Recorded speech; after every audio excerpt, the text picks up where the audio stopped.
I hadn't planned on speaking. Not here, not tonight. The restaurant glowed warmly under soft lights. Glasses chimed together. Laughter rippled through the room.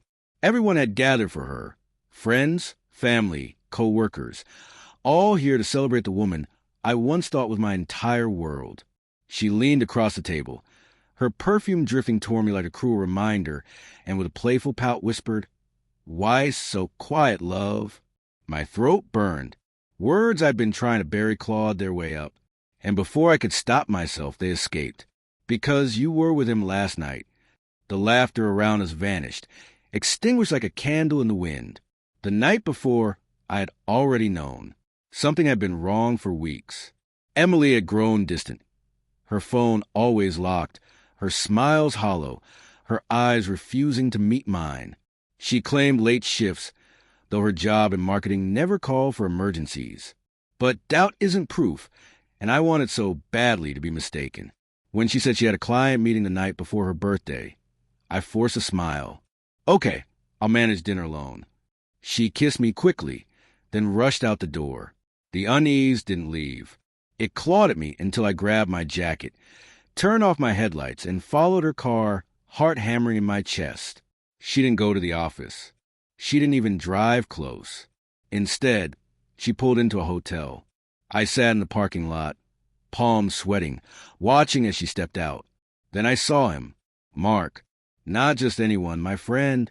The man who joined poker nights, borrowed my tools, toasted us at our wedding. They didn't even bother to hide. Walking in together, shoulders brushing, their closeness unmistakable. I wanted to storm inside, but my body froze. My heart already knew the truth before my mind could process it. So I waited. 2 hours later, they came back out. Her hair tousled, his tie loosened, laughter spilling between them like knives straight to my chest. I drove home in silence. I didn't cry. I didn't shout. Something inside me went still. Now, less than 24 hours later, I sat at her birthday dinner, everyone oblivious to the truth, hollowing me out. She reached for my hand across the table, dazzling the room with her smile. Yet to me, it rang empty. "Why so quiet?" she asked again. And I said it. The room froze. Forks halted midair. My brother shifted uncomfortably. Her best friend's wine glass trembled. Emily's smile faltered. "W, what are you talking about?" I leaned back, voice steady but cold as ice. "Last night, Hotel Royal, room 213. You and Mark want me to keep going." Gasps rippled around the table. Someone whispered, "Oh my God." Mark wasn't there, thank God, but his absence only made my words heavier. Emily's face drained of color. That's not what you think. I can explain." "Explain what?" My voice cracked despite my effort to stay calm. "The way you brush his arm walking in? Or the way you laugh coming out 2 hours later?" Her mother's face went pale. "Emily, tell me this isn't true." Emily's lips trembled. "It was a mistake. Just once. I didn't mean. Those words shattered what little remained inside me. I stood slowly, the chair scraping the floor.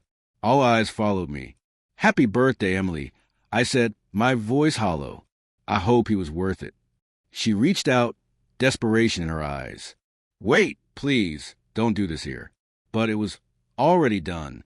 I walked out, the night air cold against my skin, sharp enough to wake me.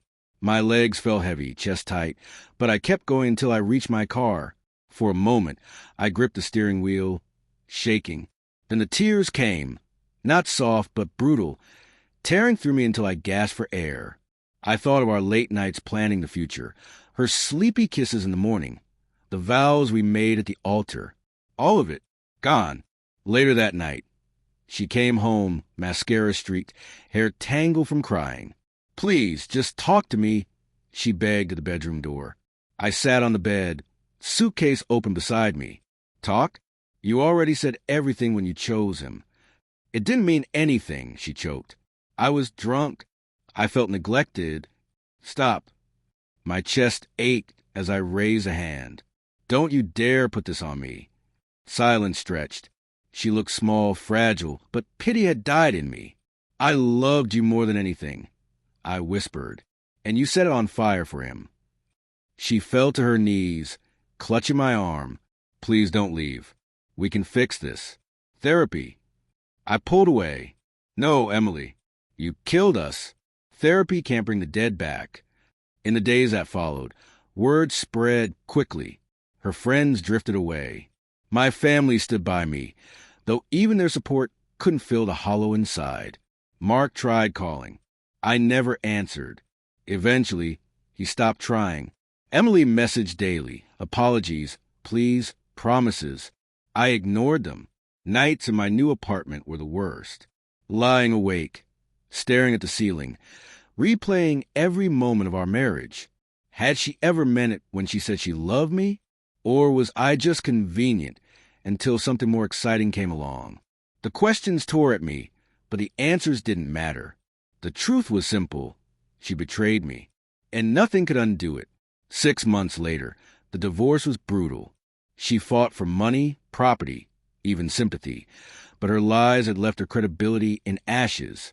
When the papers were finally signed, I walked out lighter, though scarred. Months later, by chance, I ran into her at a grocery store. She looked thinner, older, as if the weight of her choices had carved lines into her face. She forced a small smile. Hi. I nodded. Hi. Silence stretched. Finally, she whispered, I'm sorry for everything. I studied her for a long moment. Once, those words would have meant the world. Now they were just air. I know, I said softly and walked away. Sometimes I still hear her voice in my head, laughing, making promises, asking why I'm so quiet. And I remember that birthday dinner, when the truth finally spilled out. Why was I so quiet? Because my heart was already breaking. Because love had already turned to ash. Because the woman I thought I knew had chosen betrayal over us. But now, when silence comes, it no longer feels like grief. It feels like freedom.